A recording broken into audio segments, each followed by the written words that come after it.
মানে একটা মানুষের হাতের লেখা আপনারা দেখেন, বিশ্বাস করতে পারবেন কিনা আমি জানি না, আমি সরাসরি এই কারণে দেখাচ্ছি। আসলে উনি লিখছেন এখনই, যে কেউ দেখলে বলবে আসলে এটা টাইপ করা। তো আমরা যার লেখাটা দেখছি এতক্ষণ তার নাম হচ্ছে আসলে আবু তালেব, ওনার বাড়ি হচ্ছে নোয়াখালীতে, চাটখিল সোয়ানে ডবগা। আমরা আবু তালেব ভাইয়ের সাথে একটু কথা বলবো। তালেব ভাই, আসসালামু আলাইকুম। ওয়ালাইকুম আসসালাম। আপনি এদিকে থাকেন, ক্যামেরা থাকেন। আপনি কয়দিন থেকে লিখছেন এরকম? আগে তো আপনি কি বুঝতেছেন আসলে আমি কি লিখতেছি? আমি অবশ্যই আগেই বুঝছি, যে আপনারাও বুঝবেন দর্শক এখানে কি লিখতেছে। মানে একটা হচ্ছে উপন্যাস ধারাবাহিক, মানে চলছে আর কি। ছেড়ে দিন, কি জানি, ছেড়ে দিলাম তোমার হাত। কতটা দুঃখের একটা নাম। আচ্ছা, আপনার আগে পরিচয়টা একটু দেন। My name is Mohammad Abu Taleb. My permanent is Noakhali Chatkhil. I have came from Noakhali in Dhaka before 2 years ago, maybe. 2 বছর আগে থেকে? Maybe. আচ্ছা Actually, I have came from sector job, but. আচ্ছা, আপনি কি আগে চাকরি করতেন বা কিছু? No. Once I was a farmer. আচ্ছা, আপনি কৃষক ছিলেন, তারপরে এই লেখাটা আপনার মাথায় আসলো কিভাবে? আপনি কবে বুঝলেন যে আসলে আপনি? I passed in class 4 in Chatkil Government Primary School. আচ্ছা, That time nobody cannot believe this is my handwriting.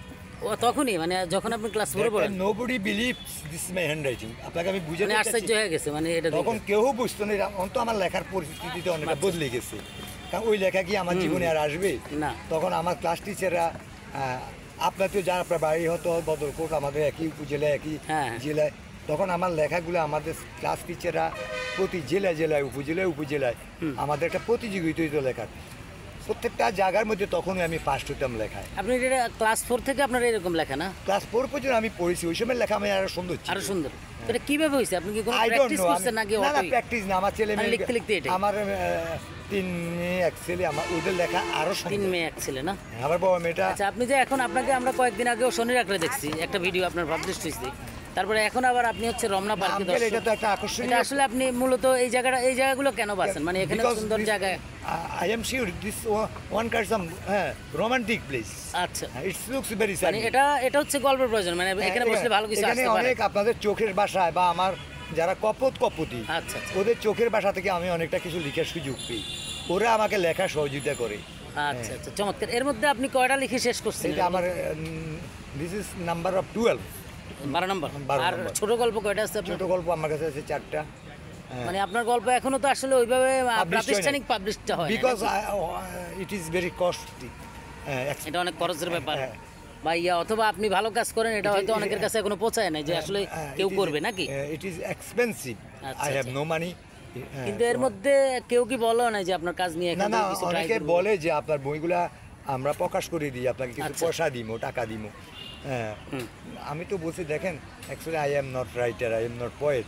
আপনারা পড়ুন, যদি দেখেন যে এগুলা কোনো আপনাদের শ্রুতি মধুর, প্রাঞ্জল এবং কারোর হৃদয় আকর্ষণ করে, কারণ এগুলো আমার অত্যন্ত কাল্পনিক লেখা। আমি যদি আপনাদের আকর্ষণ না করে তাহলে তো এটা প্রবণতা বৃদ্ধি পাবে। যদি আকর্ষণ করে তাহলে আপনারা প্রকাশ করতে পারেন। বিষয়টা যেটা আমি এখানে যেটা দেখে বুঝলাম, মানে যারা প্রকাশক আছেন অথবা প্রকাশনার কাজে যারা থাকেন, তারা যদি আপনার দেখা পায় অথবা হচ্ছে আপনার এই লেখাগুলোকে যদি পাবলিশ করার জন্য হেল্প করে, তাহলে সবচেয়ে বেটার না?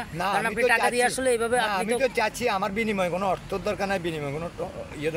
অনেকে হয়তো মনে করে it is one kind of my business, one kind of business I am begging, but I am not begging, but I am writing. হ্যাঁ, কারণ উনি যেটা বোঝাতে চাচ্ছে আসলে উনি এই লেখা থেকে আসলে কখনো কোনো কিছু আশা করে না যে এটা দিয়ে টাকা কামাবে, অথবা হচ্ছে উনি একটা জিনিস চায় যে ওনার এই লেখাগুলা এই প্রকাশটা হোক। আমি কি লিখছি, আবার অনেকে ভাবতে পারে যে উনি আসলে এখানে বসে বসে ভিক্ষা করে, অথবা না ব্যবসা না, এটা হচ্ছে জাস্ট ওনার মনের ক্ষুধা। উনি লিখতে ভালোবাসেন, এই কারণে হচ্ছে এই যে মনোরম পরিবেশগুলোতে লেখালেখিটা করেন। আপনারা যারা জড়িত আছেন, বরং আমি চেষ্টা করি যে এখানে কোনো আমার লেখার মাধ্যমে কোনো গরিব দুঃখী আতুর যদি কেউ পায়, আমার পকেটে কোনো কিছু থাকলে আমি তাদেরকে হেল্প করতে।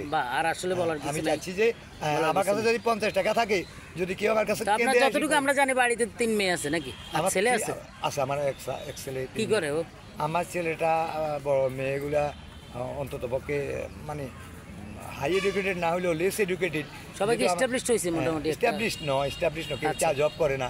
আমার বড় মেয়েটা নোয়াখালী কলেজ থেকে BBA ফাইনাল করছে, ছোট জাস্ট এমনই দে আর ট্রাইং টু জব। আচ্ছা, দে আর ট্রাইং। কিন্তু এই যে আপনার ফ্যামিলিটা তাহলে কিভাবে চলে? আপনি তো এই জায়গায় না, আচ্ছা। এই যে মনোরম পরিবেশে গল্পটা না লিখছেন আঙ্কেল, আসল কথা হচ্ছে আল্লাহ কাউকে ঠেকায় আল্লাহ রাখে না। চালাচ্ছে না? হ্যাঁ, কারণ honesty is the best policy.